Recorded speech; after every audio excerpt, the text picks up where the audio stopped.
Ako po si Miss Winnie at ito ang ating kwento. Magandang araw po, Miss Winnie, at sa inyong mga tagapakinig na katulad ko.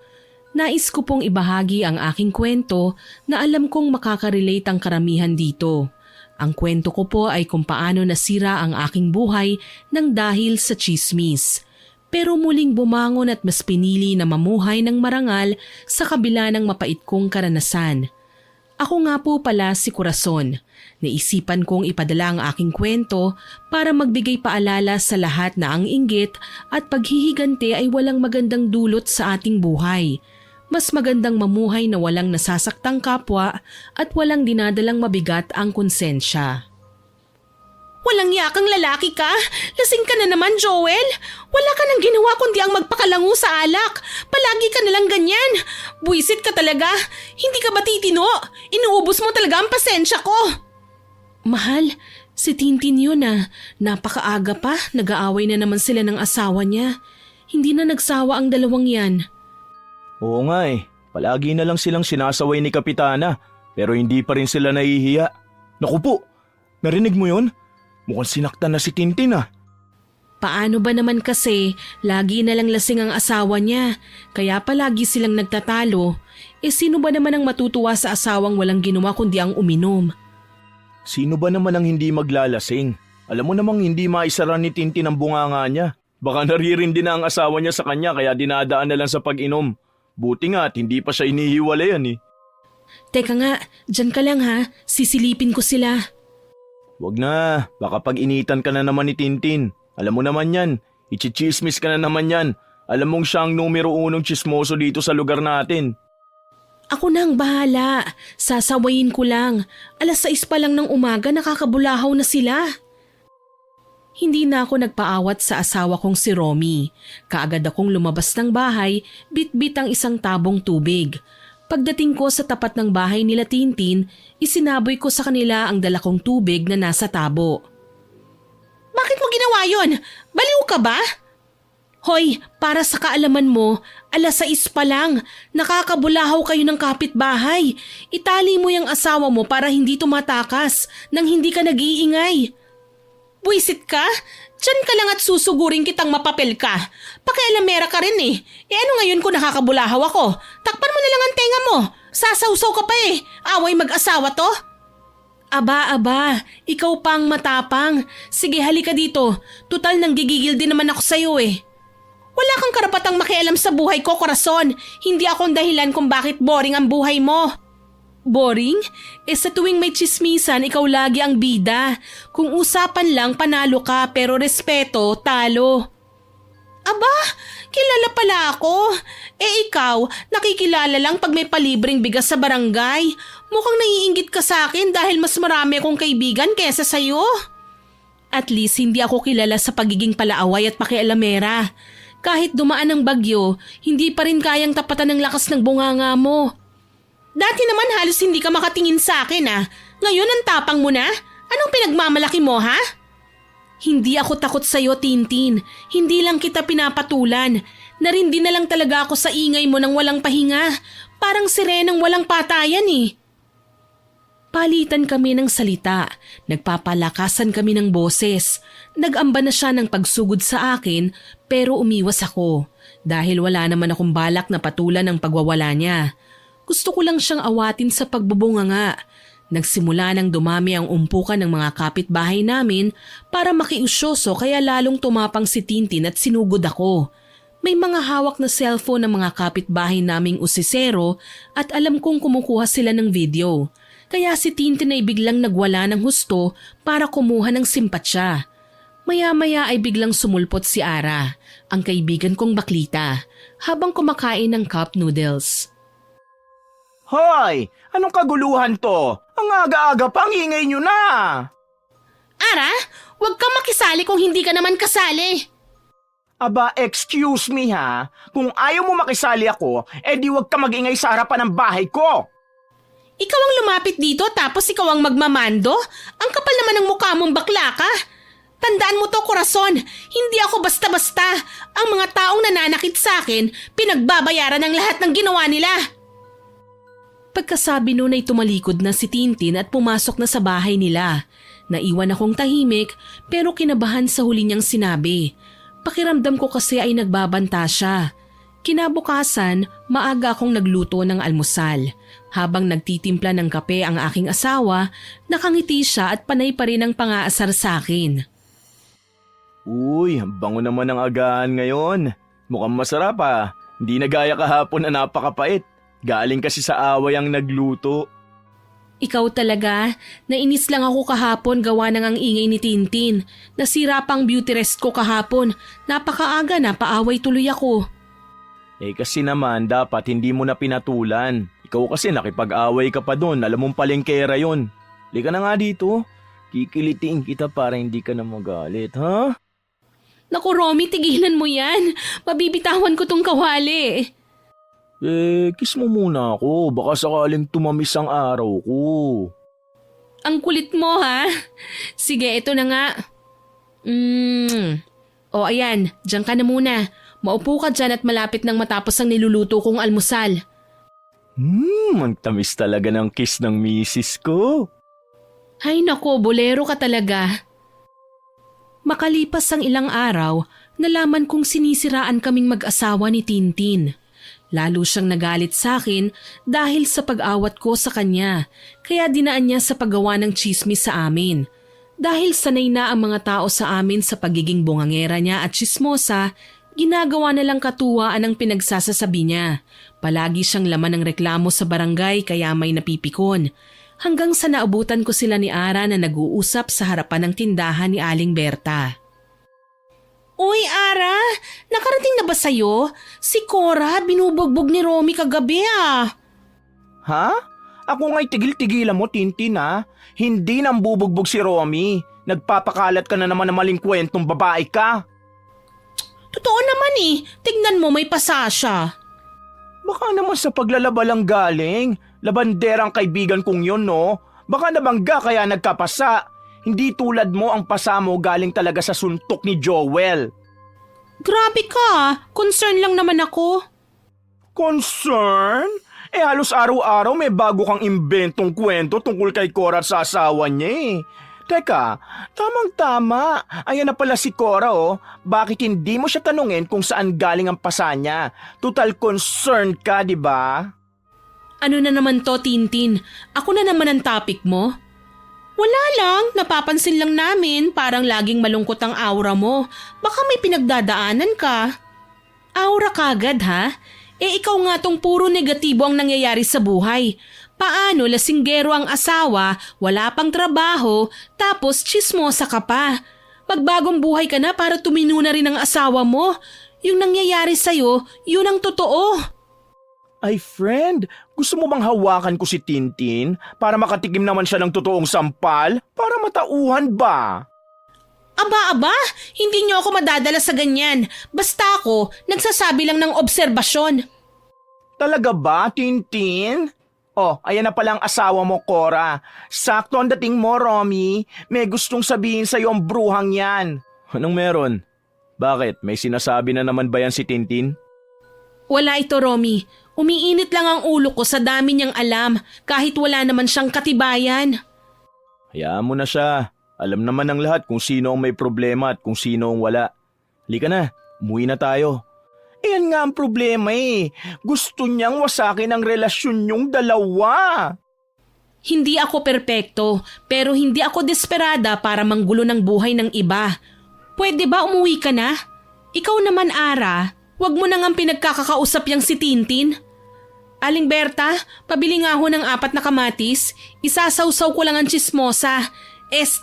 Ang pritong galunggong sa bahay. Lumipas ang ilang buwan, nabalitaan kong iniwan si Tintin ng asawa niya. Naging malungkot siya at biglang tumahimik. Akala ko ay nagbabagong buhay na siya, pero hindi pala. Lalo pa siyang naging masama. Ang masaklap pa, ako ang pinagbuntunan niya ng galit. Lalo niya akong siniraan. Pero kahit anong gawin niya, hindi siya pinapaniwalaan dahil kilala ako ng mga tao bilang tahimik at hindi papatol sa ginagawang kwento ni Tintin. Aba, ang aga-aga sumisigaw na naman si Romy sa bahay nila. Baka galit na naman siya. Naku, hindi ka pa rin talaga natuto, Day. Wala ka nang ang asawa, pati asawa ng iba gusto mong sirain. Concern lang ako, Ara. Baka mamaya si Cora pala'y sinasaktan na, hindi lang nagsasalita. Naku, Cora, galing ka pa sa paglalabadan yan, tiba? Kung ako sa'yo, hindi mo na ako uuwi. Baka gawin kang punching bag ng asawa mong galit. Ara, narinig mo yun? Ako raw sinasaktan? Kailan pa ba nanakit si Romy? Sumisigaw lang, galit na? Baka mamaya nakakita lang ng daga. Takot kasi yun sa daga at sa tuwing nakakakita ay talagang napapasigaw. Oo, Day. Diretso na ang banat niya. Hindi na dinadaan sa chismis. Pero mas ayos ang ganyan para nasasabihan agad. Ang daming alam mo. Malay natin, baka si Romy may babae na. Tahimik lang kayo masyado, yun pala may tinatago. Cora, ano na naman to? May bago na naman bang issue si Tintin? Oh, mahal, nandyan ka na pala. Sabi niya kasi baka raw may babae ka. Tapos sinasaktan mo pa raw ako. Aba, kung makaimbento ka naman, Tintin. Umuuwi ako na maaga ngayon tapos ganyan sasabihin mo. Lumabas lang ako para bumili ng panlason sa daga kasi may nakita ko kanina sa bahay. Sa'yo ko kaya ipakain na matigil ka. Defensive ha? Baka naman guilty.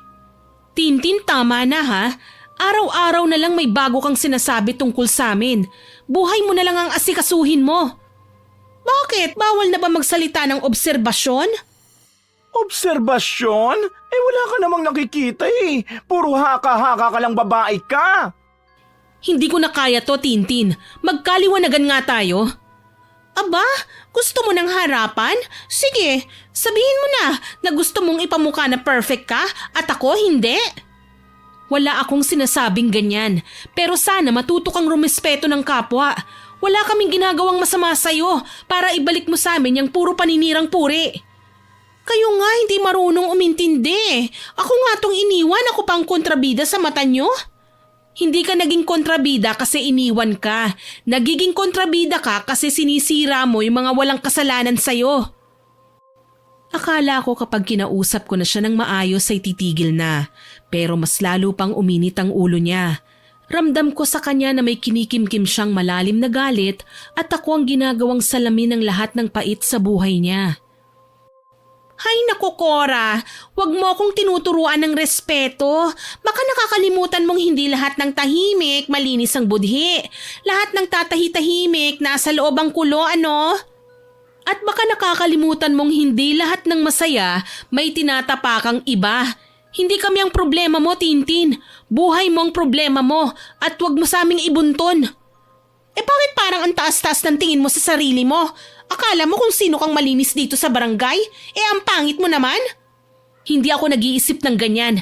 Ikaw lang yon. Kasi totoo. Baka nga yang si Romy, tinatago lang ang totoo niyang kulay eh. Huwag mong madamay-damay si Romy dito ah. Wala siyang kasalanan sa'yo. Nananahimik yung tao. Lahat kayo may kasalanan. Kayong may mga asawa. Kunwari mabait, pero ang hilig manghusga. Ikaw, halos buong barangay nasiraan mo na. Ngayon kami naman? Gusto mo bang subukan kung sino ang tunay na masama? Sige, subukan mo. Tignan natin baka hanggang salita ka lang. Uminit na talaga ang ulo ko sa kanya ng sandaling yon.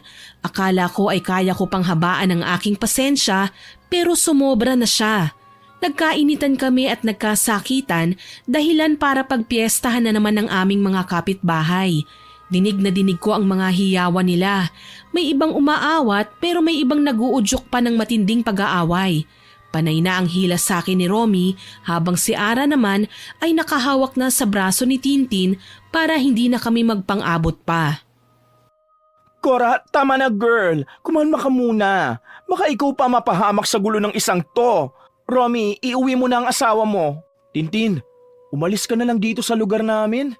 Ikaw ang punot dulo ng lahat ng gulo dito eh. Kung may problema ka, huwag mong daanin sa ganyan. Halika na nga mahal, umuwi na tayo. Huwag mo nang patulan ng isang yan. Makitid ang pag-iisip niyan. Wala kayong karapatang paalisin ako rito. Kakapal ng muka. Sarili kong bahay ang tinitirhan ko. Oy, bakit niyo ako paaalisin? Hindi ka lang basta mali, lumalagpas ka na sa linya. Kung may linya, kayo ang naunang lumampas. Pinamumukha niyo sa akin araw-araw na masaya kayo. Samantalang ako, iniwan ng asawa na parang basura. Huwag ka nga mandamay sa nangyari sa'yo. Kasalanan ba ni Cora kung hindi ka kayang mahalin ng asawa mo? Hindi niyo alam ang sakit ng iniwan ng walang dahilan. Kaya ngayon, papatikimin ko rin kayo ng gulo. Tama na yan. Magpahinga ka na lang, Tintin. Hindi mo ikakabuti ang ganyang galit. Hindi mo kailangan sirain ng ibang tao para gumaan ang pakiramdam mo. Pero kung gusto mong sirain ako, pumili ka ng ibang paraan ha. Huwag mo akong sasaktan dahil kaya ko ring manakit. Saktan? Wala pa yan sa nararapat mong matikman. Aba, bruha ka? Subukan mong galawin ulit si Cora. Ako na makakalaban mo. Tama na, Tintin. Umuwi ka na. Tayo na, mahal. Umuwi na rin tayo. Hinatak na ako ng aking asawa pauwi ng bahay. Habang naglalakad kami paalis sa lugar ay tinitigan ko pa si Tintin. Nakaramdam ako ng awa sa kanya dahil umiiyak na lang siya na para bang sobrang sakit na ng kanyang nararamdaman. Umuwi na lang din siya ng bahay at padabog na isinarado ang pinto. Pagka-uwi namin ay tsaka naman ako pinagsabihan ni Romy. Cora, bakit mo pa kasi pinatulan? Alam mo namang wala sa matinong pag-iisip si Tintin. So ako na naman ang mali. Ako na lang ba palagi ang dapat magpakumbaba? Hindi ko sinasabing mali ka, pero sana hinabaan mo pa ang pasensya mo. Ilang beses ko na siyang pinagpapasensyahan, Romy. Araw-araw na lang may parinig, may paninira. Hanggang kailan natin siya hahayaan? Sandamakmak na ang reklamo niya sa barangay, pero parang hindi naman inaaksyonan, kaya lumalaki ang ulo eh. Dapat talaga may pumatol na sa kanya para matigil na siya. Tama na yan. Sa susunod, pumasok ka na lang sa bahay. Pabayaan mo na lang siya. Nakakapuno na eh. Lalaban na ako kung kailangan. Pero hindi sa ganitong paraan, Cora. Naiipit na tayo. Pati ako nadadamay na sa gulo. Ah, yun pala. Naiilang ka na sa akin ngayon? Napapahiya ka na? Gusto mong manahimik na lang ako kahit nilalapastangan na tayo? Hindi yan ang ibig kong sabihin. Uy, tama na kayong dalawa. Huwag kayong magtalo dahil kay Tintin. Napahinto kami sa pag-uusap nang dumating si Ara. Pareho kaming napabuntong hininga ni Romy. Hindi lang katawan ko ang pagod, pati puso ko na rin. Pero mas masakit makaramdam na parang ako pa ang mali kahit ako na nga ang paulit-ulit na sinasaktan. Cora, alam kong pagod ka na. Pero si Romy, hindi mo siya kalaban. Alam ko, Ara, pero hindi ko na alam kung saan ako lulugar eh. Hindi ako bato, napupuno rin ako. Hindi kita sinisisi. Nag-aalala lang ako. Ayokong dumating sa punto na may mas masama mangyari sa'yo, friend. Eh paano kung dumating na yon? Paano kung may masama talagang balak si Tintin?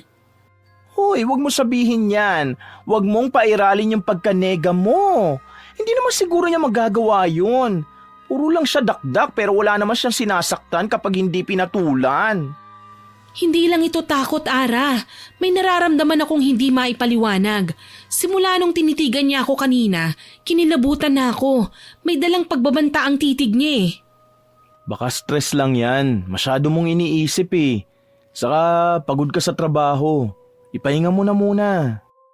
Hindi to stress at pag-iisip, Romy. Ramdam ko talaga.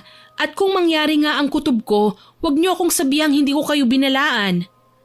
Hindi mangyayari yan, Cora. Pero kung magkatotoo man, hindi ka mag-iisa. Kahit ano pa yan, magkasama tayong lalaban, girl. Siyempre sa'yo ko kakampi, no? Ikaw ang friend ko eh. Lumipas ang 1 linggo, naging tahimik na ang paligid.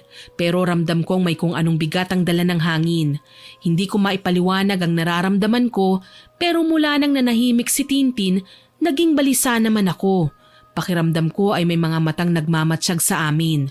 Madalas din akong makaramdam ng malamig na hangin na bigla na lang nagpapataas ng balahibo ko. Nagulat ako nang dumating si Ara na humahangos.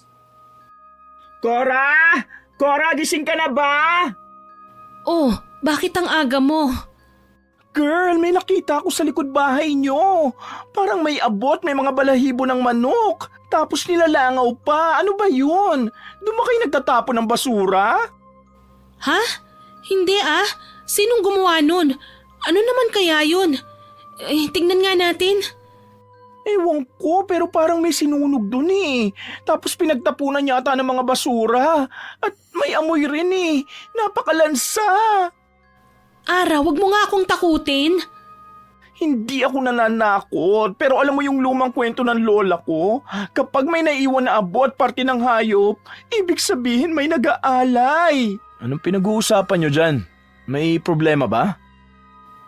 May nakita raw si Ara sa likod ng bahay natin. Ginagawa siguro tayong sunugan ng basura. Mga buwisit na yan. Palibhasa lagi tayong wala sa bahay eh. At madalang kumuha ng basura ang truck, kaya sa likod nagsusunog. Yun lang kasi ang bakante pa at medyo tago kaya pwedeng pagsunugan. Baka basura lang yan. Baka nga tambay lang ang may gawa niyan eh. Lilinisin ko na lang mamaya. Huwag nyo nang bigyan ng kahulugan yan. Romy, hindi yan basta basura. May amoy. Napakasangsang ng amoy oh. Mula noon, palagi nang pumupunta si Ara sa bahay. Palagi niya akong pinapaalalahanan sa mga nangyayari. Lagi niyang sinasabi na bumibigat daw ang aura sa bahay namin. Nararamdaman ko naman yun pero itinatanggi ko dahil ayokong matakot. Sa dami ng sinabi at paalala ni Ara sa akin na hindi ko kagad pinaniniwalaan, nagising ako bigla sa katotohanan dahil nagsimula ng magkasakit si Romy. Romy, bakit ang init mo? Anong nangyayari sa'yo? Nilalagnat ka ba? Nahihilo ako, mahal. Parang ang bigat ng katawan ko. Diyos ko, ang taas nga ng lagnat mo. Halika, dadalhin na kita sa health center. Cora, ano nangyari? Ara, mabuti dumating ka. Nilalagnat si Romy eh. Dadalhin ko nga sa center para matignan. Naku, teka samahan ko na kayo. Habang naglalakad kami sa labas ng bahay, napapansin ko ang mga tingin sa amin ng mga tao sa gilid ng kalsada. Pagtapat namin sa bahay ni Tintin, nakatayo siya sa labas at hindi na naman napigilan ang pagsasalita. Sabi ko na nga ba baka may babae na yan. Ganyan din yung pinsan ko Nilagnat din sa umpisa, malamang may tulo yan. Hala, sama talaga ng tabas ng dila mo, girl. Cora, wag mo na lang yung patulan. Hindi na to tama, Ara. Hayaan mo na si Tintin. Masakit na talaga Pumunta na tayo sa center. Kailangan ko ng gamot. Mamaya ka sa akin, Tintin, pagbalik ko. Pagdating sa health center, sinabi sa amin na nilalagnat lang si Romy at kailangan ng pahinga. Binigyan kami ng mga gamot at sinabihan na kapag hindi humupa ang lagnat, ay dalhin na kagad sa doktor. Pagka-uwi namin mula sa health center, hindi na ako nakatiis. Dumiretso ako sa bahay ni Tintin. Hoy Tintin, wala ka na bang ibang ginagawa kundi siraan kami? Oy, ano ito? Sabog ng galit? Apektado masyado, Cora?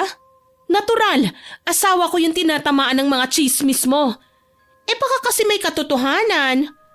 Alam mong may sakit na, sinisiraan mo pa. Hindi ka ba natututo? Baka ikaw ang kailangan turuan. Hoy, tama na to. Cora, wag mo sayangin ang lakas mo sa kanya. Alagaan mo na lang si Romy. Mahal, pakinggan mo naman ang kaibigan mo. Alam mong sira na ang buhay ng babaeng yan. Huwag ka nang tumulad. Cora, uwi na tayo. Hindi mo siya matatalo sa bungangaan. Mauubos lang ang pasensya mo. Sa bawat salita ni Tintin, umiira lang galit sa puso ko at pagkainis sa pagiging tsismosa niya. Kumalma ako dahil sa pakiusap ni Ara at Romy. Pagdating sa bahay, doon na nga ako nagbunganga para ilabas ang galit ko kay Tintin. Pinatulog ko muna si Romy, tsaka ko kinausap si Ara. Hindi lang bunganga ang ginagamit ni Tintin, Ara. Parang may ibang ginagawa yan. Hindi normal ang nangyayari sa amin Baka mamaya tinututuon na niya ang banta niya. Yan din ang iniisip ko, friend Kasi 'di ba, simula nung iniwan niya ang asawa niya, ikaw na ang pinupuntirya tapos nagkasakit pa si Romy. Hindi kaya inggit yun sa'yo? Oo, at ngayon mukhang si Romy pang binibiktima niya. Hindi to basta chismis lang. Mag-imbestiga tayo, Bes. May kilala akong matanda sa kabilang purok. Maraming alam yun sa mga ganitong bagay. Kung may ginagawa nga si Tintin, hindi ako papayag na masira ang pamilya ko. Hindi tayo papayag. Pero kailangan natin maging matalino, hindi pa dalos-dalos. Tama ka, pero sa ngayon, uunahin ko muna si Romy. Kailangan niya ako sa tabi niya. Ako na sa kusina, friend. Magluluto ako ng pagkain. Ikaw, bantayan mo muna ang asawa mo. Huwag ka mag-alala. Hindi naman kita pababayaan eh. Salamat talaga, Bes ha. Kung wala ka, baka natataranta na ako ngayon. 2 araw na ang lumipas at hindi pa rin gumagaling ang asawa ko. Habang pinapainom ko si Romy ng gamot, hindi ko mapigilang kabahan dahil napansin kong naglalabasan na rin ng pantal at rashes sa buong katawan niya. Cora, kailan mo balak ipa-check up ulit si Romy? Bukas ng umaga, hindi na siya kumain buong araw eh. Parang lalo siyang nanghihina. May napansin ka bang kakaiba? Yung pagkain, gamit o kahit na anong nakakapagtaka? Wala naman, pero minsan may naaamoy akong parang sunog na dahon sa may bintana namin. Parang laging may nagsisiga, pero wala naman akong nakikitang tao sa paligid. Ay, hindi maganda yan. Baka may ginagawa talaga sa inyo. Baka pinaglalaruan na kayo, Bes. Gusto ko na talagang kumprontahin si Tintin. Hindi ko na kaya, Ara. Sandali lang, huwag pa dalos-dalos. Wala naman tayong pruweba eh. Lalabas na pambibintang lang yan. Mabuti pa, sasamahan kita sa albularyo bukas. Baka makuha natin ang sagot sa kanya.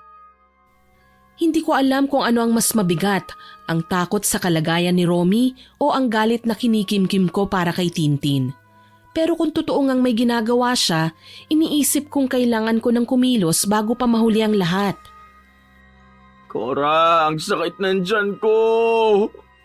Romy? Oh, Diyos ko! Ang init ng katawan mo! Sobrang taas ng lagnat mo! Ara! Ara, halika! Bilis! Bakit? Ay, Cora! Ano yan?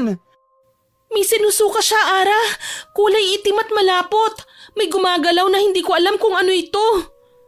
Ang sakit. Parang may gumagapang sa sinuka ko. Ano ba yan? Diyos ko, mga uod yan! Cora, hindi na to normal! Hindi na to basta sakit lang! Binabarang na siya, Cora! Hindi na tayo makakapunta kay Aling Marta. Hindi ko kayang iwan si Romy ng ganito. Oo, tama ka. Hinang-hina siya. Dito muna tayo. Kailangan muna natin palakasin ang katawan ni Romy hanggang sa kaya na niyang tumayo at lumakad. Pero Cora, maniwala ka, may gumagawa nito sa inyo. Alam ko na kung sino ang walang hiyang gumagawa nito. Si Tintin. Hindi ako pwedeng magkamali. Siya lang naman ang palaging mainit ang mata sa amin at palaging kumukulo ang dugo. Cora, kumalma ka muna. Hindi natin pwedeng sabihin yan. Baka mamaya mali ka pala ng hinala, di napahamak ka pa. Ara, kung anong klaseng babae man siya, hindi ko hahayaang tuluyan niyang patayin ang asawa ko. Kailangan gumawa na ng paraan. Pero paano? Bes, bantayan mo muna si Romy. Ako na ang lalabas. Hihingi ako ng tulong sa kakilala ko, ha? Babalik ako, promise. Sige, bilisan mo, Ara. Hindi ko alam kung anong gagawin ko sa ganitong sitwasyon eh. Kinakabahan na ako. Cora, parang may bumubulong sa akin tuwing pipigit ako. Sinasabi niyang isuka ko raw lahat ng nasa tiyan ko. Tapos ang tiyan ko parang hinahalukay. Gustong ilabas lahat ng nasa loob. Romy, nandito lang ako. Huwag kang susuko Labanan mo ha. Hala, sumusuka na naman. Diyos ko, anong gagawin ko? Ang dilim, ang lamig, parang hinihila ako. Gusto ko nang matulog. Wag, Romy. Wag mong hayaang makatulog. Hindi niya tayo matatalo. Lumaban ka. Labanan mo siya. Sobrang taranta ko na habang inaasikaso si Romy. Hirap na hirap siya sa pagsuka. At kada suka ay panayang labas ng malapot na likidong sobrang baho ng amoy. Pati ako'y gusto ko na ring masuka. Wala akong magawa kundi ang lakasan ng loob para hindi panghinaan ng asawa ko. Maya-maya ay dumating si Ara na humahangos. Heto, Cora, ilagay mo itong insenso sa ilalim ng kamang hinihigaan ni Romy. Itong langis, pahira mo siya nito. Baka sakali makatulong sa kanya. Baka guminhawa ang paghinga niya. Lagyan mo rin sa tiyan. Hindi ko kayang mawala ang asawa ko, Ara. Ano pa ba ang pwede nating gawin? Hindi siya mawawala. Hindi natin hahayaang manalo kung sino man ang gumagawa nito.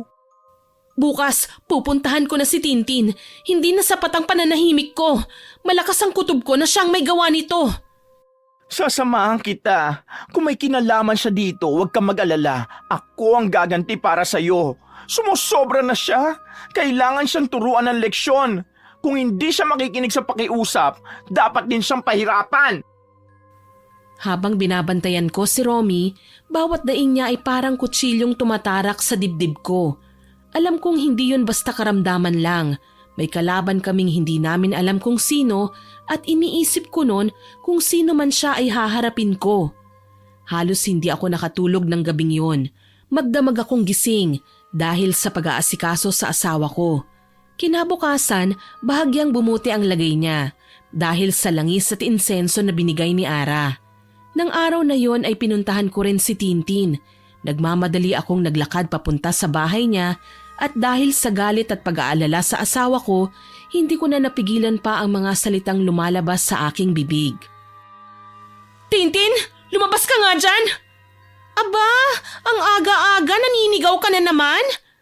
Anong ginawa mo sa asawa ko? Ha? Ako? Bakit ako na naman? Huwag ka nang magkunwari, babae ka. Alam namin na hindi normal ang nangyayari kay Romy. At walang ibang gagawa nun kundi ikaw lang. At ako talaga kagad ang naisip nyo? Baka naman malas lang talaga kayo, Cora. O kaya naman karma na yan dahil napakayabang mo. Hindi ito kamalasan. Simula nang siraan mo kami, sunod-sunod na nangyayaring gulo. Siguro inggit na inggit ka sa akin kaya sinasaktan mo na si Romy. Hala, ang drama. Ano ako, mangkukulam o mambabarang? Hindi nga ba? Aba, pambibintang na yan. Wala naman kayong katibayan, mga siraulo. Bahala kayo sa buhay nyo. Lalaban ako para sa asawa ko, Tintin. Malinis ang konsensya ko, korason. Huwag mo akong idamay sa gulo nyo. Nang bumalik kami sa bahay, bumungad gagad sa akin si Romy at mas lalong lumala ang kalagayan niya. Hindi ko alam kung ano ang gagawin ko ng mga oras na yon. Sa tulong ni Ara ay itinakbo namin kagad siya sa ospital. Umiiyak akong nagdasal ng tahimik. Ilang araw din kaming tumagal sa ospital. Kitang-kita ko kung paano nahirapan ang aking asawa. Pero hindi malaman ng mga doktor ang nangyayari sa kanya. At ang kinatatakot ko nga ay dumating. Hindi na kinaya ni Romy na labanan ang kanyang sakit. Na magaraw ang kanyang puso na dahilan ng biglaan niyang pagpanaw. Hindi pwede to. Ang asawa ko. Bakit ganon? Bakit siya pa? Cora, kumalma ka. Nandito ko para sa'yo. Lakasan mo ang loob mo. Kaya mo yan. Paano ako kakalma? Wala na yung asawa ko. Pakiramdam ko nawalan na rin ako ng buhay. Ara, paano na ako uuwi sa amin na wala siya? Mahal ka ni Romy, Cora. Alam kong lumaban siya. Magpakatatag ka dahil hindi pwedeng pati ikaw ay mapahamak. Pero hindi ako nakahanda. Wala man lang akong nagawa. Inutil ako. Walang kwenta. Ginawa mo ang lahat, Cora. Alam ni Romy yun. Pero oras niya na talaga. Wala na tayong magagawa. Siya na ang sumuko. Pagkalibing kay Romy, halos wala nang naging direksyon ng buhay ko. Sinisi ko ang aking sarili dahil hindi ko siya natulungan. Mabuti na lang palaging nakaagapay si Ara sa akin. Kaya kahit papaano ay nagagawa kong lumaban. Ara, ano nang gagawin ko ngayong wala na si Romy? Magdasal ka, Cora. Huwag ka mawawala ng pag-asa. Alam kong hindi pa panahon para sabihin sa'yo kasi nagdadalamhati ka pa pero... Sabihin mo na, Ara. Nabanggit sa akin ni Aling Marta, may lumapit daw sa kanya. Nagpatanong kung paano magbigay ng sakit. Babae raw, may mahabang buhok. Sa tingin ko si Tintin yon. Base sa paglalarawan niya sa babae, bes. Lahat kasi tumugma kay Tintin eh. Si Tintin? Ibig sabihin siyang may gawa ng pagkamatay ng asawa ko? Oo, Cora, sa palagay ko nga. Hindi ko agad sinabi kasi baka sumugod ka. Pero totoo, mukhang siya nga ang may pakana ng lahat. Pinatay niya si Romy at ngayon gusto niya ring sirain ang natitira sa akin. Ano bang kasalanan ko sa kanyang hayop siya? Sa tingin ko, hindi siya titigil hanggat hindi nagiging miserable ang buhay mo. Ngayong alam ko na ang totoo, may isang bagay pa akong dapat gawin. Ano? Kailangan kong magpakatatag para ipakita sa kanya na hindi siya nagtagumpay. Hindi mo ba siya gagantihan? Para saan? Para maghirap siya? Hindi na kailangan, Ara. Dahil ngayon pa lang miserable ng buhay niya. Mali, gumanti ka, Cora. Susuportahan kita. Pinatay niya ang asawa mo at hindi ka pwedeng tumahimik na lang. Kailangan bigyan ng leksyon ng babaeng yon, friend. Nakita mo naman kung paano nahirapan si Romy bago namatay, di ba? Wala siyang puso. Kapag pinabayaan mo siya, sino ang isusunod niya? Ikaw? Pababayaan mo na lang ba yon? Sinasaktan ka niya habang siya pinagtatawanan ka. Nagulat ako sa mga sinabi ni Ara sa akin. Kilala ko ang kaibigan ko. Madalas siyang kalmado at hindi niya gusto ang paghihiganti. Pero sa puntong yun, pakiramdam ko siya pa ang nawalan at nasaktan dahil sa mga binitiwan niyang salita. Pero pinakalma ko siya at pinagsabihan. Sa halip na gumanti, naisip kong bumangon at magsimulang muli. Hanggang sa muli ko na namang narinig ang mga paninira ni Tintin sa akin. Ipinagkakalat pa niya na namatay ang asawa ko dahil sa pagpapabaya ko. Mas malala ang mga ginagawa niyang paninira at hindi ko na yun nagustuhan. Dahil doon, pumayag na ako sa alok ni Ara na gumanti. Tara na, Cora. Nakausap ko na yung pinsan ko. Pwede tayong tumuloy sa bahay nila sa kabilang bayan. Malapit lang doon sa tinirhan dati ni Lolo. Sigurado ka dyan, Ara? Akala ko ba may manggagamot kang kakilala? Oo nga, relax ka lang. Doon nakatirang sinasabi kong manggagamot. Bumiyahe kami ni Ara papunta sa kabilang bayan. Tahimik ang lugar na yon, malayo sa gulo hindi katulad sa lugar namin. Habang papalapit kami sa lumang bahay na gawa sa kahoy, nakita kong may mga nakasabit na tuyong dahon sa pinto. May kakaibang lamig din akong naramdaman. Ara, parang hindi ito bahay ng albularyo ah. Hindi nga, kasi hindi albularyo ang pupuntahan mo. Anong ibig mong sabihin? Ako yun, Cora. Ako ang sinasabi kong makakatulong sa'yo. Anong ibig mong sabihin na ikaw? Ang lolo ko, isa siyang mambabarang. Nung bata pa ako, tinuruan niya ako. Hindi ko pinansin noon, pero hindi ko rin kinalimutan ang kaalaman na tinuro niya sa akin. Ara, mambabarang ka? Oo, at tuturuan natin ang leksyon ng taong sumira sa buhay mo. Hindi ako makapaniwala sa narinig ko. Kaibigan ko si Ara, pero ibang muka ang nakikita ko sa kanya ng sandaling yun. Isang taong may itim na kapangyarihang hindi ko kayang unawain. At sa gitna ng takot, may kakaibang parte ng puso kong nagsabing baka ito na nga ang tamang panahon para turuan ng leksyon si Tintin, para tumahimik na siya. Hindi na kami nagsayang ng oras. Buo ang tiwala ko kay Ara dahil kaibigan ko siya. Isinagawa niya ang pambabarang kay Tintin.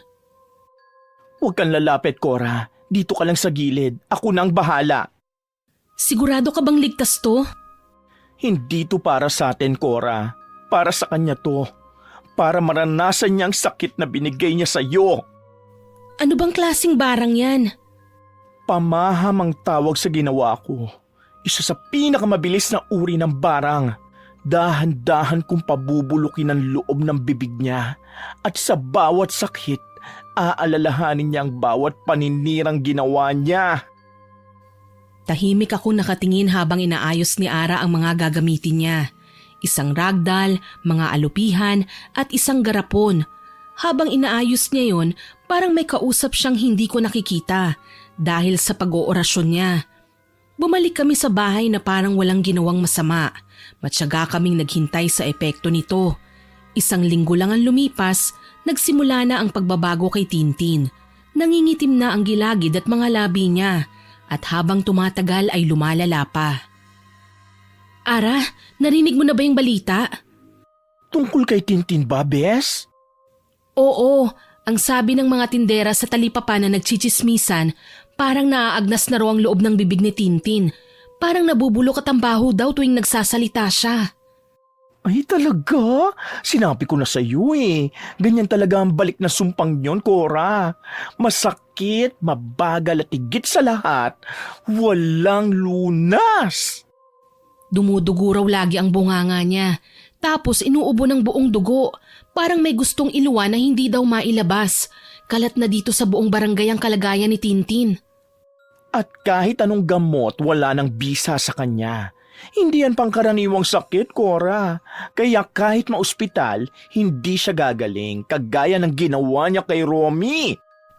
Yun nga ang chismis. Hindi na nila maipaliwanag ang kalagayan niya. Parang hindi raw tao ang katawan ni Tintin ngayon. Hindi na nga. Hindi na siya basta tao ngayon. Nilalamo na siya ng sarili niyang kasalanan. Grabe ang epektibo ng ginawa natin. O ano, nakakakain pa raw ba siya? Hindi na raw. Sabi ng tindera kahit lugaw sinusuka raw niya. Hindi pa yan tapos, Bes. Hindi pa siya natututo. Ara, hindi ko alam kung matutuwa ba ako o maaawa eh. Pero kung ito ang kabayaran sa lahat ng ginawa niya, siguro nga tama lang ito.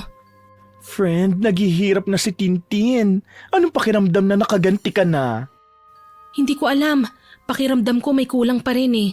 Pakiramdam ko hindi tama ang ginagawa natin. Normal lang yung nararamdaman mo dahil tao lang din tayo. Hayaan mo pagdagal ng panahon, masasanay ka rin. Ara, tuturuan lang naman natin siya ng leksyon, hindi ba? Hindi mo naman siya papatayin, di ba? Ang barang, intensyon nito na patayin ang taong binabarang, Cora. Kaya dapat alam mo na pwedeng ikamatay ito ni Tintin. Kagaya ng ginawa niya kay Romy. Wala siyang konsensya. Tinuluyan niya si Romy, hindi ba? Baka nakakalimutan mo yon. Hindi ko nakakalimutan yun. Pero, itigil na kaya natin ito. Ano? Hindi pwede! Matapos tumutol ni Ara sa sinabi ko, galit siyang umalis sa bahay ko. Lumipas ang ilang araw, hindi na ako pinapansin ni Ara. Hanggang isang gabi, napadaan ako sa bahay ni Tintin at hindi ko na natiis ang awa ko nang makita ko siya. Nilapitan ko siya at tinulungan. Bakit mo ako tinutulungan, Cora? Sa lahat ng ginawa ko sa'yo, ikaw pa ang nagmamalasakit sa akin. Dahil tao pa rin ako. Galit ako, oo. Pero ayoko nang may mamatay pa. Pasensya na sa mga nagawa kong kasalanan sa'yo. Tsaka na natin yan pag-usapan. Kailangan muna kitang tulungan. Salamat. Hiyang-hiya ako ngayon sa'yo. Dahil sa paghihirap ni Tintin sa karamdaman niya, kinain ako ng konsensya.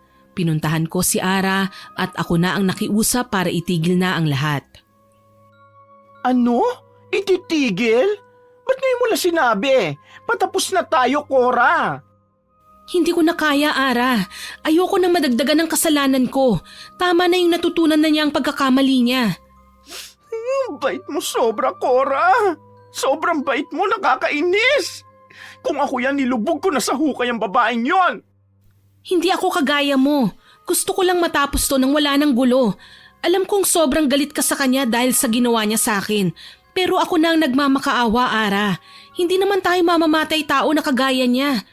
Pero kitang-kita ko na ang pagsisisi ni Tintin ngayon. Napatawad ko na siya, Ara. Pakiusap, tama na ito. Itigil mo na, ha? Wala nang nagawa si Ara kundi ihinto ang sumpa. Mula noon inalagaan ko si Tintin para tuluyang gumaling. Dinadalhan ko siya ng lugaw at gamot na bigay naman ni Ara para bumalik ang sigla ng katawan niya. Isang araw, hindi na natiis ni Ara ang nakikita niyang pagmamalasakit ko kay Tintin. Cora, seryoso ka talaga? Binabalikan mo pa yung babae na sumira sa buhay mo? Nagagawa mo pa talaga siyang alagaan? Oo, Ara. Wala na rin kasing nag-aalaga sa kanya eh. Di ba iniwan siya ng asawa? Tsaka hindi naman ito para sa kanya. Para ito sa sarili ko. Gusto kong matapos to nang wala na akong dinaramdam. Kung ako yan, iniwan ko na. Bahala na siya sa buhay niya. Pero hindi ikaw ako. At gusto ko kapag naalala ko to balang araw, wala akong pagsisihan. So ayun na yon? Yun na ang kabayaran sa lahat ng ginawa niya sa'yo? Ang pagkawala ni Romy, kahihiyan na ibinigay niya sa'yo? Pasakit at luha? Ganun na lang ba yun, Bes? At ngayon inaalagaan mo pa, ha? Hindi ko sinabing madali, Ara. Hindi ko rin sinabing nakalimutan ko ng mga nagawa niya. Pero hindi ako katulad niya. Hindi kita maintindihan. Ako na nga ang tumulong. Ako pa ngayon ang parang may kasalanan. Ginamit kong kaalaman ng pamilya ko para sa'yo. Tapos nakonsensya ka lang? Dahil sobra na, Ara. Hindi ko gustong mamatay siya. Pero siya, gusto ka niyang wasakin. Siniraan ka, pinagkaitan ka ng hustisya. Anong klaseng babae ka ba, Cora? Yung babaeng mas pipiliing magpatawad kaysa patuloy na mabuhay sa galit. Ewan ko sa'yo, nakakagigil ka. Tanga-tanga mo. Bahala ka na nga. Pero tandaan mo to, Cora, ha? Hindi lahat binibigyan ng pagkakataong gumanti ng patas. Sayang! At tandaan mo rin, Ara, hindi lahat ng tagumpay nasusukat sa pagbagsak ng kalaban. Minsan, sapat na yun hindi ka bumagsak kasabay nila. Ramdam kong napuno na si Ara sa akin. Kitang-kita ko sa mga mata niya ang pagkadismaya, yung galit na matagal na niyang kinikimkim para sa akin. Pero hindi ko kayang dalhin ang bigat ng paghihiganti. Hindi yun ang gusto kong maging katapusan. Lumipas ang mga araw, unti-unting bumuti ang lagay ni Tintin. Hindi na nagdurugo ang bibig niya. Nawala na ang uod na isinusuka niya at kahit mahina pa rin siya, ang mahalaga sa akin ay nabubuhay pa siya. At sa bawat araw na nagdaraan, napapansin kong hindi na siya yung dating Tintin. Naging mabuting tao siya. Naging masaya ako dahil nagbago siya. Isang araw, mas naging masaya ako dahil natanggap na ni Ara ang mga nangyari. Nakita kong naging masaya na rin siya sa naging desisyon ko. Pauwi na kami ni Tintin mula sa paglalakad nang bigla kaming tawagin ni Ara. Hoy, Cora, Tintin, nali kayo rito, may niluto ako. Pritong isda at ginataang langka. Favorite nyo yun, di ba? Ano, gusto nyo ba ako sabayang kumain? Abay, ayos yan. Nakakagutom kaya maglakad. Naku, Ara, ang sweet mo naman. Sige na nga, hindi na kami tatanggi dyan. Pumasok kami sa bahay ni Ara. Masaya kami habang kumakain. Pero may kung anong kutob akong nararamdaman kay Ara. Kaya binantayan ko ang kilos niya. Hindi ko maintindihan pero ang lakas ng kaba ko ng mga oras na yun. Ara, grabe to ah. Parang may pampalakas tong ulam mo. Ang sarap at malasa talaga. Oo nga eh. Teka, parang nahihilo ko. Ako rin. Parang inaantok ako. Ara, anong ginawa mo? Huwag ninyong pigilan. Matulog lang kayo. Pagising nyo, may surpresa akong tiyak na magugustuhan ninyo. Hindi ko alam kung gaano katagal akong nawalan ng malay. Pero nang magising ako, agad ko silang hinanap. Iginala ko ang aking paningin at nalamang nakagapos kami ni Tintin sa isang silid na medyo madilim dahil walang bintana at malamlam ang ilaw. Nakita ko rin ang mga nakakatakot na gamit, kagaya ng mga nakita ko dun sa lumang bahay kung saan namin isinagawa ni Ara ang pambabarang kay Tintin. Cora, anong nangyayari? Nasaan tayo? Bakit tayo nakagapos? Sa wakas, gising na rin kayo. Ang tagal niyong nag-sleeping beauty ah. Ara, anong lugar ito? Saan mo kami dinala? Sa basement ng bahay ko. Kahit anong sigaw nyo, walang makakarinig sa inyo dahil nasa ilalim to at kulob. Ano ba ito? Bakit mo kami tinali? Nakikita nyo ba yung nakasabit sa dingding? Mga larawan nyo yan. Nagagandahan ba kayo sa mga kuha ninyong larawan?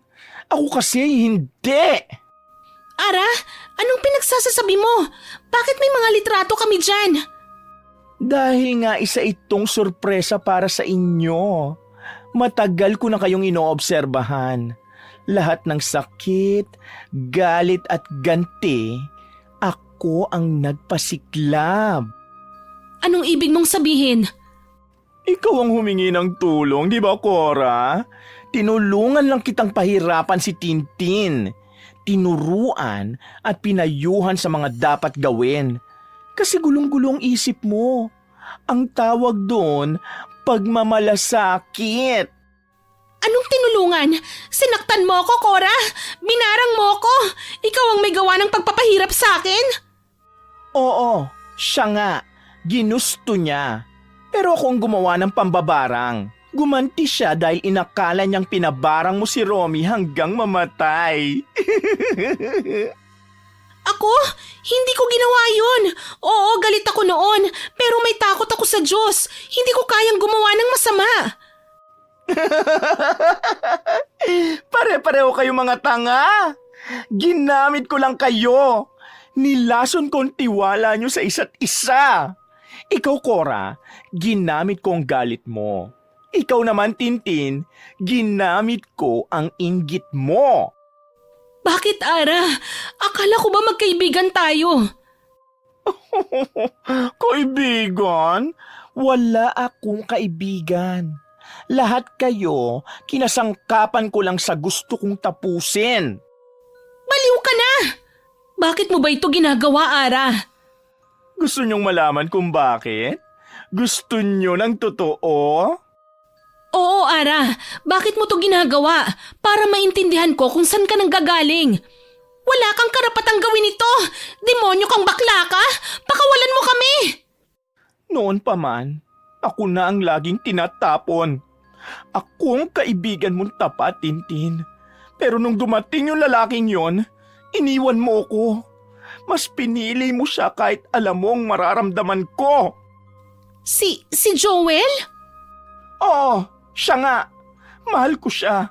Pero ipinagpalit ka niya sa akin. At anong napala mo? Binugbog ka. Pinahirapan ka. Pero sinong nagsimulang sirain ang relasyon mo? Ako yon. Sinira ko kayo.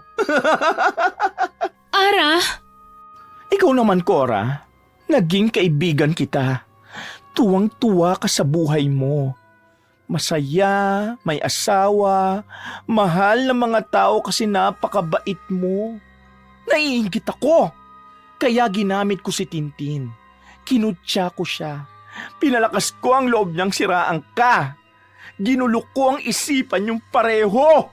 Ang buhay niyo para masira kayo. Ako? Ginamit mo ko? Kaya pala panayang sabi mo sa akin ng mga nangyayari kay Cora at inuudyukan mo kung ipakalat ang mga yon. Oo, lahat ng binulong ko sa'yo, lahat yon kasinungalingan. Sinadya kong pag-awayin kayo. Oo, ako rin ang nagpakalat ng tsismis na pabaya ka, Cora. At alam mo ba kung bakit nasasaktan ka sa bawat bulong ng tao? Tama na! Dahil tanga ka! Hindi ka marunong lumaban.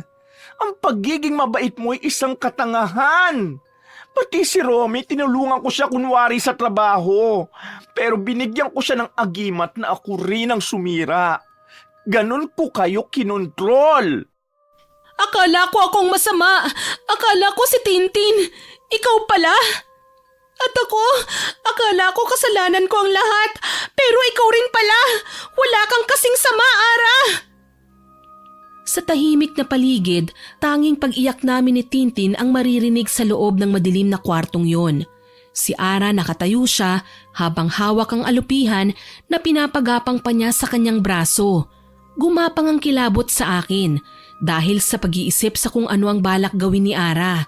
Ang mga mata niya ay punong-puno ng galit. Nanlilisik na siya kung tumingin. Bakit, Ara? Bakit mo to nagawa? Dahil pagod na akong maging second choice. Lahat kayo mas pinipili ng mundo. Ako, lagi na lang napag-iiwanan. Hindi mo kailangan gawin ito para mapansin. Pwede mo kaming kausapin. Pwede pang magbago, Ara. Magbago? Tapos ano? Manatiling talunan? Hindi! Gusto ko kayong mawala dito. Gusto kong maramdaman niyo yung sakit na pinatikim niyo sa akin. Ara, patawad kung nasaktan kita noon, pero hindi ko alam na ganun pala kalalim ang galit mo. At hindi ko alam na ikaw ang ugat ng lahat. Pati si Romy pinarusahan mo siya. At anong gagawin nyo ngayon? Makikiusap? Magmamakaawa?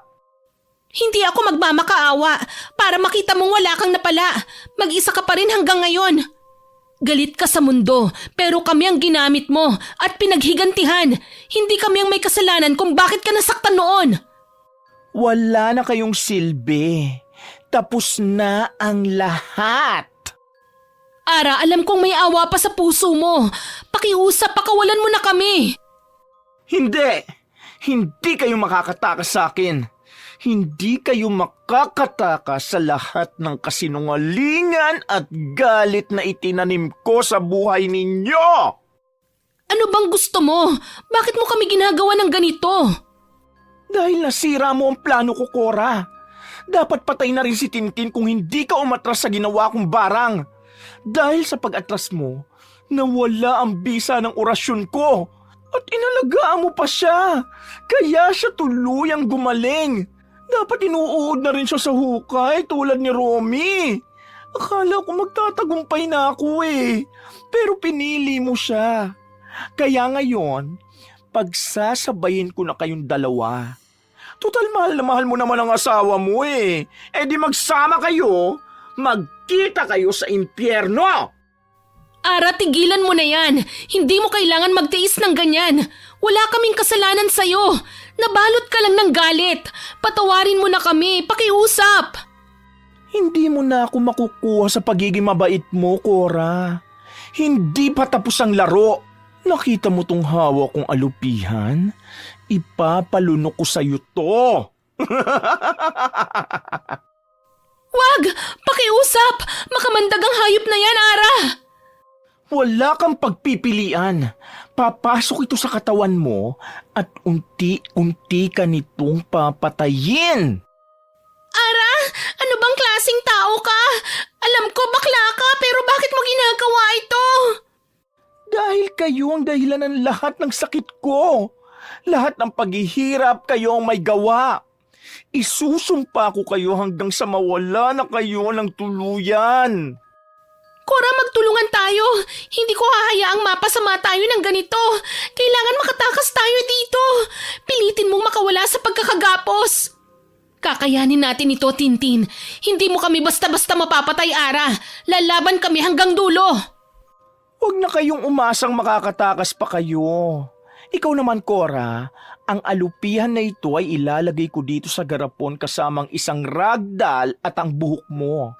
Babaliwin ka sa pamamagitan nito at lalabas sa mismong bibig mo ang sarili mong buhok. Mararanasan mo rin ang naranasan nila. Mararamdaman mo ang sakit na ikinamatay ng asawa mo. Hindi. Tumigil ka na. Tama lang yan sa inyo. Pahihirapan ko kayo. Unti-unti hanggang sa mawalan kayo ng buhay. Ara, tigilan mo na ito. Huwag mong gawin to sa amin. Makinig kayong dalawa. Titigil lang ito kapag kayo ay tuluyan ng namatay. Hindi kami magpapatalo. Hindi kami matatalo ng kasamaan mo. Ganyan kayo magsalita sa huling sandali ninyo? Kung ako sa inyo, magdasal na lang kayo. Di ba mabisang panlaban yon? Sige nga, subukan nyo. Baka pakawalan kayo ng dasal nyo. Sobrang sakit na ng nararamdaman ko ng sandaling yun dahil sa pambabarang ni Ara. Suka ko ng suka ng buhok at pakiramdam ko wala nang katapusan yun. Samantalang si Tintin naman ay hindi mapakali at parang nababaliw na sa takot. Tingnan nyo to. Tatanggalin itong makamandag kong alaga ang balat mo, Tintin. Unti-unti kanyang kakainin hanggang sa matalupan ka. Huwag mo akong hawakan! Ang sama mo, Ara! Tigilan mo na ito! Masakit na! Tama na! Demonyo kang bakla ka! Wala kang puso! Hayop ka! Kasi kayo yung rason kung bakit nasira ang buhay ko eh. Lahat ng galit ilalabas ko sa inyo. Ang dapat sa inyo, mawala sa mundo. Pagkatapos ko kayong pahirapan, susunugin ko ang bangkay nyo para wala nang makakakilala pa sa inyo. Hindi namin hahayaan na magtagumpay ang isang katulad mo! Hindi na kayo makakatakas. Sige, sumuka ka pa ng buhok, korason. Tapos ikaw naman, Tintin, lalamunin ng alaga ko ang buong katawan mo hanggang sa maubos. Aray! Tumigil ka na, Ara! Tama na! Ganito mo ba kami kinasusuklaman, ha? Bakit? Yan ang sakit na pinagsama-sama niyo sa buhay ko. Ganyan din ang pakiramdam ng puso ko. Puno ng tinik na kayo rin ang nagtarak. At dahil sa galit ko, mas lalo kayong maghihirap. Huwag mo nang gawin ito. Tama na. Sobra na. Kung kinasusuklaman mo kami dahil sa mga nagawa namin sa'yo, wala ka na ring pinagkaiba sa amin dahil sa ginagawa mo. Dahil sa galit, papatay ka talaga ng tao. Alam kong hindi ka masama, Ara. Nagagalit ka lang. Patawarin mo na kami. Galit? Hindi ito galit. Ito ay hustisya. Hustisya sa mga taong mapagkunwari. Hindi mo kami kilala. Puro ka lang kasinungalingan. Tama na, Tintin. Baka nga malaki ang nagawa nating kasalanan sa kanya. Baka hindi natin alam na nasasaktan natin siya. Ang kailangan natin ay humingi ng tawad sa kanya. Alam kong mabuti ang puso ni Ara. Kaibigan ko siya. Tama ng kabaitan mo, korason. O dapat kong sabihin na pagpapakitang tao lang. Hindi mo na ako madadala sa ganyan. Kinasusuklaman kong ugali mong yan. Dahil dyan, ginamit kita para barangin si Tintin. At ikaw naman, Tintin, ginamit ko ang inggit mo para sirain mo ang pagkatao ni Cora. Ang saya, di ba? Bakit mo kami ginulo? Dati tayong magkaibigan eh. Oo, pero pinalitan mo ko ng lalaki. Kaya sinira ko kayo para maghiganti. Ako ang naging biktima ng mga taong perpekto sa buhay. Kaya pinasok ko kayo para sirain ang lahat ng nakikita kong maganda. Kaya ako ang sinaktan ni Cora dahil inakala niyang namatay si Romy dahil kagagawan ko. Pero ang totoo, dahil yun sa'yo. Tama ba yun, Ara? Oo, nakuha mo na rin. Ako ang dahilan ng lahat ng paghihirap ninyo. Ginawa kong lahat para sirain ang buhay nyo. Dahil mga buwisit kayo. Tama na, Ara. Hindi mo to dapat ginagawa. Nakakainis ang pagiging mabait mo, Cora. Nakakasuklam na. Ang gusto ko lumaban ka hanggang sa huling patak ng dugo mo. Ipinakita ni Ara sa amin kung paano siya nagsagawa ng orasyon para lalo kaming pahirapan sa barang. Patuloy niya kaming pinasukan ng malapot na itim na likidong may kasamang buhok at pinagapangan ng mga insekto. Unti-unti niya kaming pinapakain sa kanyang mga alaga. Ang kati! Ang kati sa lalamunan! Ara, tama na! Aray, ang sakit na! Tintin? Tintin, teka lang. Bakit may dugo sa tenga mo? May gumagapang! Parang may gustong lumabas sa tenga ko! Ayun na! Sa tenga muna lalabas. Susunod na sa ilong. Ang mga maliliit na bulate ay lalabas sa lahat ng butas sa katawan mo, Tintin. Hayop kang bakla ka! Demonyo ka, Ara! Tintin, may bulati. Diyos ko, may bulati sa tenga mo. Tama na, Ara. Maawa ka na. Tanggalin mo! Cora, tanggalin mo! Hindi ko na kaya! Nagmamakaawa ka na naman, Cora, para sa iba? Nakakasuka ka! Hindi nyo na yan mapipigilan! Ayoko na! Ayoko na! Tama na! Parang awa mo na! Ara, tama na! Tama na! Hindi na ito biro! Biro? Ito ang katotohanan. Hindi naman talaga ako nagbibiro eh. Galing yan sa loob nyo. Lahat ng galit, lahat ng dumi ng budhi nyo, nilalabas lang ngayon. Ang ilong ko! May gumagapang din! Walang yaka! May lumalabas na bulate! Cora, tulungan mo ako! Hindi ka na niya matutulungan. Hindi ko na kaya! Ayan, umiiyak na. Sige, ilabas mo pa. Iyak pa din. Baka sa luha mo lumabas ang susunod na bulate. Demonyita ka! Hayop ka! Wala kang puso! Biglang nagalit si Tintin.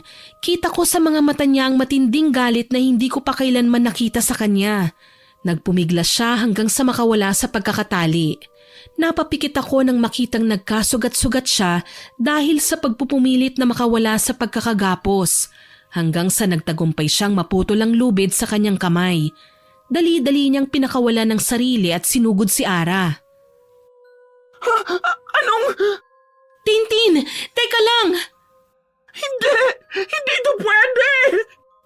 Lagot ka sa aking hayop ka! Nakita kong galit na galit si Tintin. Hinampas niya ng upuan si Ara. Napasigaw ako sa gulat nang matumbas si Ara sa sahig. Pagkatapos ay dumiretso ang tingin niya sa ragdoll. Huwag mo yung gagalawin! Yan ang dahilan ng galit mo, Ara. Diyan ka kumukuha ng tapang, kaya sisirain ko yan para makawala kami sa sumpa mo. Wag! Malakas na inihampas ni Tintin ang ragdoll sa sahig. Nanlalaki ang mga mata ko nang mapatingin sa wasak na manika. Sa bawat piraso ng tela at bulak na kumalat sa sahig ay nakita kong sabay ring bumagsak ang mga uod na kanina pang gumagapang sa katawan ni Tintin.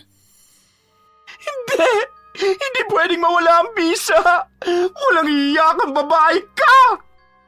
Tintin! Sa likod mo! Hindi! Tapos na ang kasamaan mo, Ara! Hindi ka na makakapanakit pa! Tumalon pa si Tintin para sunggaban si Ara. Napahiga sila sa sahig habang nagtatagisan ng lakas. Sigaw ako ng sigaw para pigilan sila sa pag-aaway, pero hindi nila ako pinapansin. Pareho sila ng iniisip. Gusto nilang patayin ang isa't isa. Sinubukan kong pigilan sila pero ayaw nilang makinig. Binalot sila ng kanilang mga galit. Ginawa ko na lang ang lahat para pakawala ng sarili ko, para maawat ko sila. Anong ginawa nyo? Hindi pa ako tapos! Hindi nyo alam ang lakas na ginising ko! Tama na, Ara! Hanggang dito na lang to! Hindi nyo ako matatalo!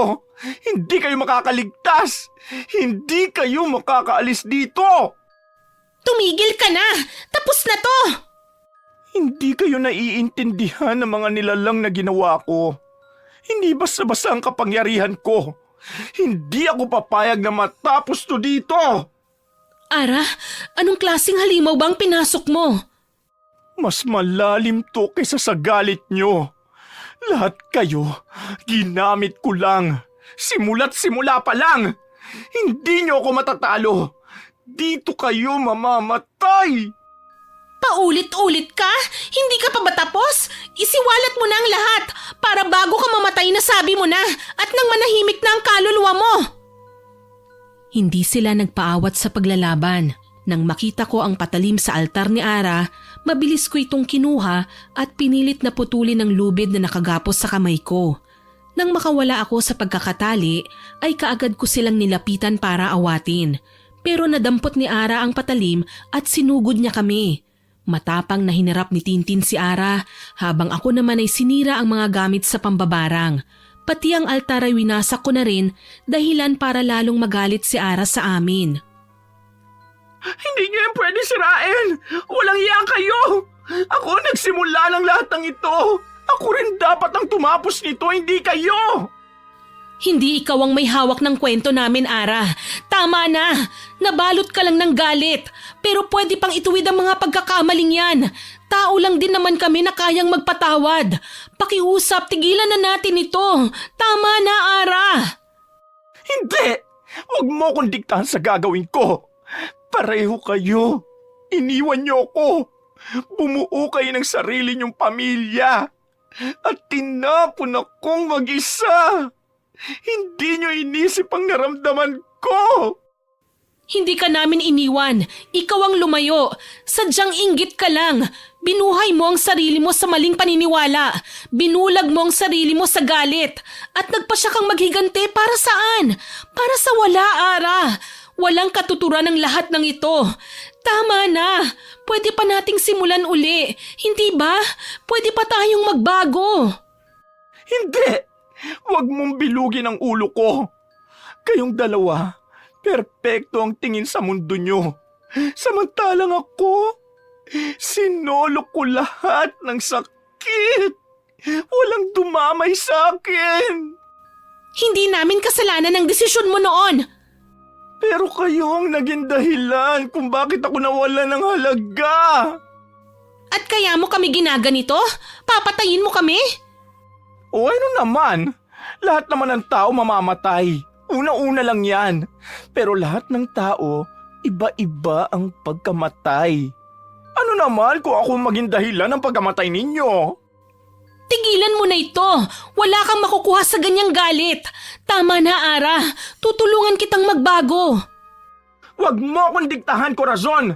Buhay ko ito. Ako lang ang pwedeng gumawa ng buhay ko.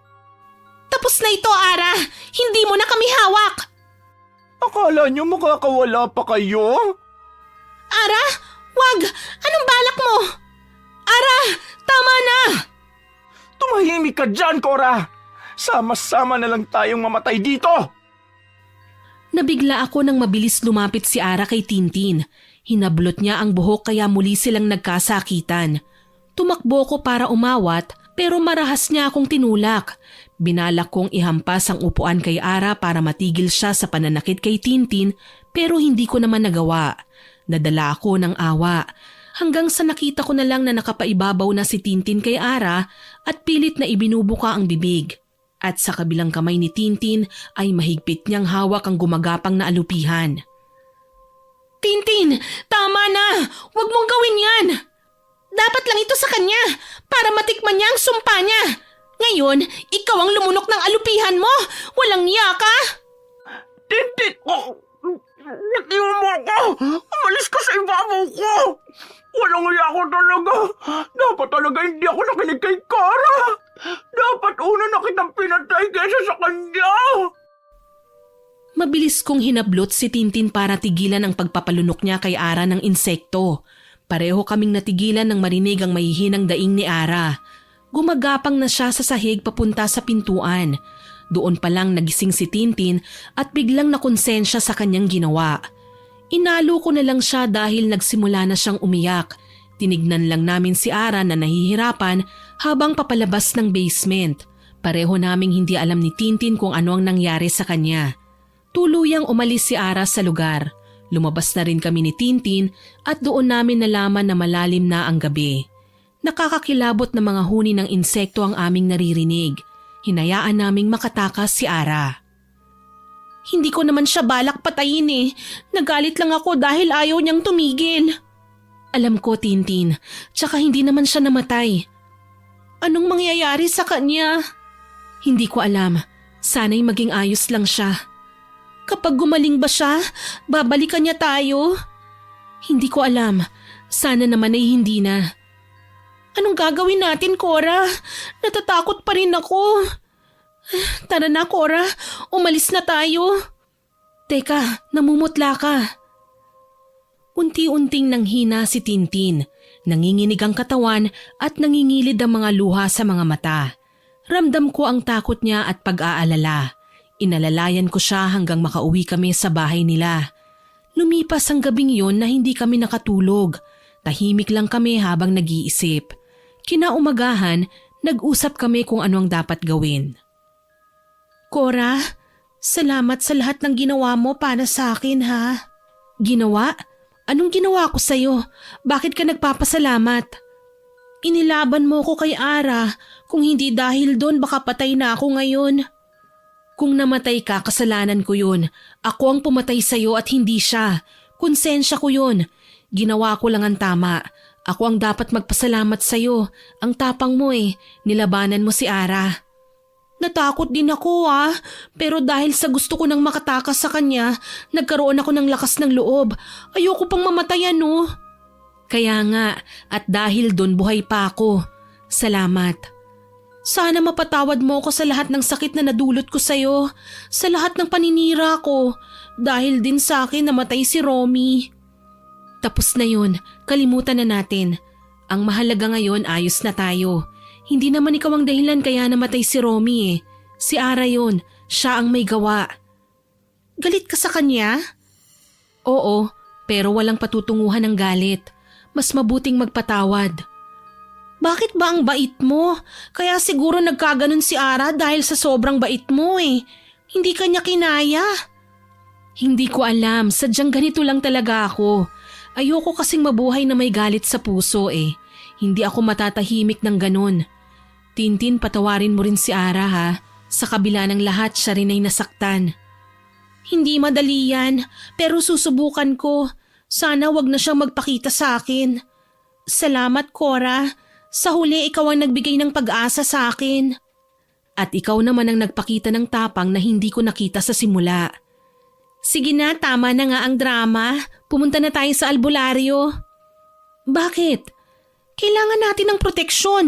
Baka balikan tayo ni Ara o kaya barangin tayo mula sa kung saan siya naroon ngayon. Kilala ko na siya. Mapaghiganti siya Hindi niya tayo titigilan. Kailangan nating protektahan ang sarili natin. Tama ka nga siguro. Sige, pumunta tayo sa albularyo. May alam ka ba? Yung totoong albularyo ha? Oo, may kilala ako. Nang araw na yon, Miss Winnie, magkasama kaming pumunta sa albularyo. Ikinuwento namin ang lahat ng nangyari. Napapailing na lang ang albularyo matapos naming sabihin ang lahat. Nung una inakala kong hindi niya kami paniniwalaan, pero nagulat ako nang sabihin niyang mabuti raw na pumunta kami kagad sa kanya. Ang tanim na barang daw sa amin ay hindi pa rin natatanggal at muling pinapaigting. Kinilabutan ako nang sabihin niya yun sa amin. Inorasyonan kami kagad ng matandang lalaki para putulin ang sumpa na ginawa sa amin ni Ara. Mahigpit kaming sinabihan na huwag kalilimutan ng mga bilin niya. Sinabihan niya kaming maglagay ng asin sa may pintuan pati na rin sa mga bintana. Araw-araw daw namin gawin yun at tuwing sasapit ang 3:00 ay magsindi kami ng puting kandila sa altar sa loob ng 1 buwan upang maitaboy ang masamang enerhiya. Binigyan niya rin kami ng kwintas na rosaryo. At ang pinakamahigpit niyang bilin, palagi raw kaming magdasal. Ang dasal ang pinakamabisang panlaban sa may mga masamang pag-iisip at puso. Tama naman po ang albularyo sa mga sinabi niya. Wala naman talagang kasamaan na nananaig sa kabutihan. Ilang linggo na ang lumipas at naging payapa na ang buhay namin ni Tintin. Hindi na rin namin nakita si Ara. Wala na akong naging balita sa kanya. Cora, saan ka pupunta? May bago akong tanggap na labada, Tintin. Ikaw, posturang-postura ka. San ka pupunta? Ano kasi? May date ka, no? Parang ganun na nga. Aba, may nakilala ka na pala ulit, ha? Mabuti yan. Good luck. Ano ka ba? Si Joel yun. Si Joel? Ang asawa mo? Oo, nakikipagbalikan mahal ko naman kaya alam mo na. Ayos yan. Kailangan talaga inaayos ng mag-asawang relasyon nila. Masaya ako para sa'yo. Puntahan mo na. Baka naiinip na yon. Oo na. Heto na nga Ano, maganda ba ako ngayon? Para kay Joel, oo, maganda ka. Cora? Ano? Sana ikaw rin dumating na rin ang para sa'yo. Gusto mo ihanap kita? Sira ka. Kapag may darating para sa akin, darating yon. Hindi na yun dapat hinahanap pa. Sige na, umalis ka na. Okay, bye-bye. Inihatid ko siya ng tingin hanggang sa sumakay na sa jeep. Napangiti ako dahil masaya ako para sa kanya. Malaki na rin ang pinagbago ni Tintin mula noon. Hindi na siya magagalitin. Hindi na masungit, hindi na rin nagpapakalat ng chismis. Dahil nakita ko siyang masaya na sa buhay, unti-unti ko nang nakalimutan ang nagawa kong pambabarang sa kanya. Doon ko nalaman na ang totoong makakapagpalaya sa tao ay ang katotohanan at pagpapatawad. Hindi ko man po nakita si Ara magmula noon, iniisip ko pa rin siya. Kung nakikinig man po siya ngayon, gusto kong sabihin na sana ay nasa maayos siyang kalagayan. Sana ay matutunan na niya ang magpatawad. Kasi ako napatawad ko na po siya at hangad ko ang kanyang kabutihan. Sana ay wag na siyang gumawa pa ulit ng masama sa kapwa. Hindi na rin po niya ako dapat isipin pa. Baka kasi dahil sa nagawa niya sa akin ay kinakain na siya ng konsensya. Miss Winnie, gusto ko po sanang gamitin ang inyong programa para iparating kay Ara na maayos na po ang buhay ko. Sa edad ko po ngayon na mahigit 50 anyos, may asawa na rin po ako. Hindi man kami nabiyayaan ng anak, masaya naman po ako sa piling niya. May isang anak po ang asawa ko sa dati niyang asawa at tinuring ko na po siyang parang sariling anak. Masaya po ang aming pamilya at ako patuloy pa rin po sa paglalabada. Hanggang dito na lang po ang aking kwento at salamat po sa pagsasadula nito. More power po sa inyong programa. Naway nagustuhan niyo ang aking ibinahaging kwento. Hanggang sa muli, ako po si Miss Winnie na nagpapasalamat sa inyong pakikinig.